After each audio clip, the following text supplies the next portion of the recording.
اس امت میں زمانہ آنے والا ہے کہ فحشا و منکر عام ہو جائے گا، ولا تسلا، اور نئی نئی بدکاریاں ایجاد ہوں گی۔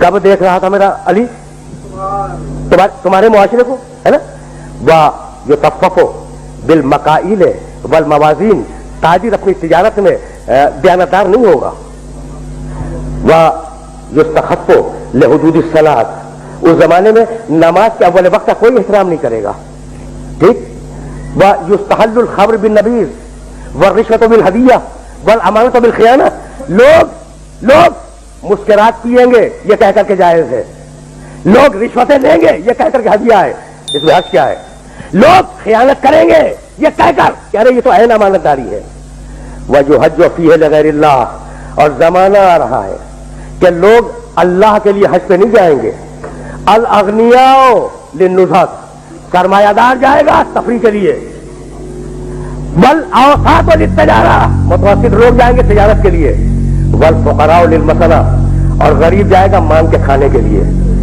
دیکھ رہے ہو مزاج کوفے کے منبر سے میرے علی نے 1000 سال پہلے کہا، آج ہو رہا ہے یا نہیں، اور آواز دی میرے علی نے، اذا زیحت امت محمد علی مصطفیٰ الصلوات، سنو میرے بیٹے مہدی کا ظہور اس وقت ہوگا جب رسول کی امت نماز کو ضائع کر دے گی، واتبعوا الشہوات، لوگ اللہ کی اتباع نہیں کریں گے، اللہ کی پیروی نہیں کریں گے، خواہش نفس کی پیروی کریں گے، اور سنو گے شرب القہوات، نئے قہوے کے مشروب یاد ہو جائیں گے اور ان کا رواج ہو جائے گا معاشرے میں، اور سنو گے واستشعروا شتم الآباء والامہات، اور لوگ بات چیت میں ماں کی اور باپ کی گالیاں دیا کریں گے، فحینئذ، علی بول رہا ہے، بس تقریر تمام ہو گئی، فحینئذ اُوسرت السماوات، یہ وہ زمانہ ہوگا جب آسمانوں کی طرف لوگوں کی توجہ ہوگی اور لوگ آسمانوں میں جانے لگیں گے، وَيَكُونُ الْمَطَرُ قَيْضًا وَالْوَلَدُ غَيْضًا، اس زمانے میں بارشیں رک جائیں گی اور اولاد بدتمیز ہو جائے گی، فَإِذَا كَانَ ذَلِكَ الزَّمَانُ، جب ایسا زمانہ آ جائے، فَيَكُونُ السَّنَةُ كَالشَّهْرِ وَالشَّهْرُ كَالْأُسْبُوعِ وَالْأُسْبُوعُ كَالْيَوْمِ۔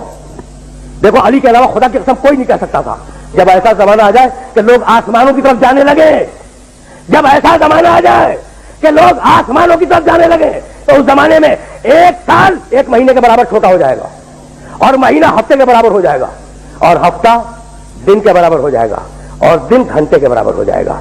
کیا کثرت اشغال نے تمہارے وقتوں پر وہ پابندیاں نہیں لگا دی؟ کیا احساس نہیں ہے کہ سال کتنی جلدی آیا اور کتنی جلدی گزر گیا؟ بھائی بہت توجہ رکھنا، اس لیے کہ علی کا پیغام ہے اور اپنے سننے والوں تک پہنچانا چاہ رہا ہوں۔ اس کے بعد فرمانے لگے فَإِذَا كَانَ ذَلِكَ الزَّمَانُ تُعْظَمُ الْأَهِلَّةُ، جب وہ زمانہ آ جائے تو رویت ہلال میں بڑے اختلاف ہوں گے، کوئی کہے گا پہلی کا چاند ہے، کوئی کہے گا دوسری کا چاند ہے۔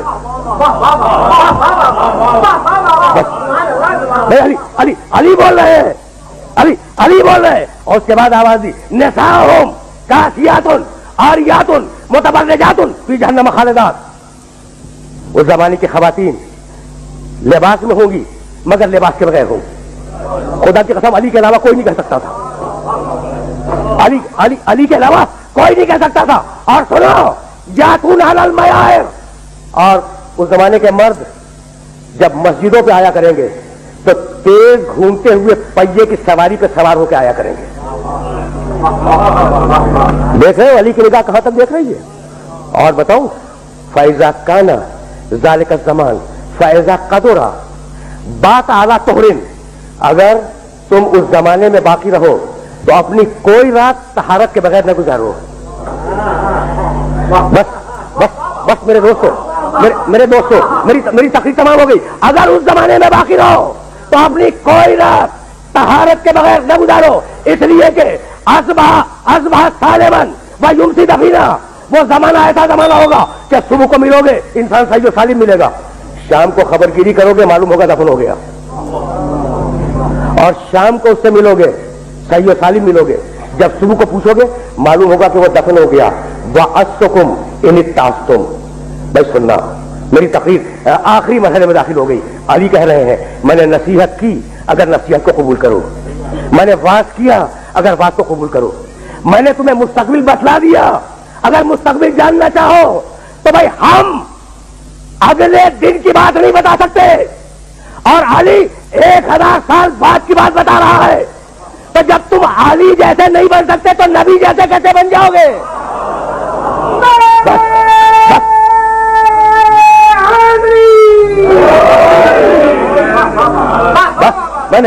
میں نے اپنے سننے والوں کو زحمت دی اور گفتگو تمام کر رہا ہوں. کمیل ابن زیاد نخی کا مقبرہ نجف میں موجود ہے, کوفہ اور نجف کے درمیان. یہ میرے آخری جملے ہیں اور اب میں نے اپنی تقریر ختم کی. کمیل کا مقبرہ کہاں ہے؟ نجف اور کوفہ کے درمیان, محلہ کمیل اس کا نام بھی ہے. اچھا, ایک دن علی کمیل کے ساتھ گھوم رہے تھے اس علاقے میں. کہا کمیل تمہیں ایک رات کی بات بتاؤں؟ کہا امیر المومنین بتلائیں, مولا بتلائیں. کہا سنو کمیل, یہاں تم دفن ہو جاؤ گے. دیکھو میرا علی کہہ رہا ہے یہاں تم دفن ہو جاؤ گے. کہا مولا یہ جگہ تو آپ کی قبر سے بہت دور ہے.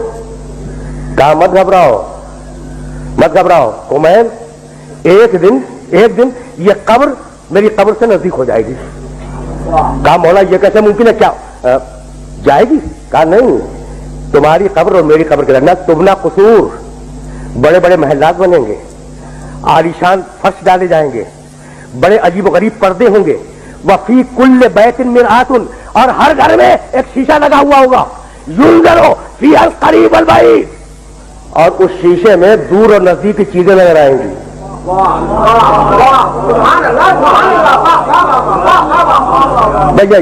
یہی پیغام تھا, اور گفتگو کو اس مرحلے پہ تمام کر رہا ہوں کہ یہ جو علامات دی ہے نا آل محمد نے, یہ جو علامات دی ہے, ان علامات کا مقصد یہی ہے کہ انہیں حاصل کرتے رہو, انہیں پڑھتے رہو, ان کو ہر آن نگاہ میں رکھو اور دیکھو کہ تم کتنے اچھے ہو, کتنے اچھے بن سکتے ہو.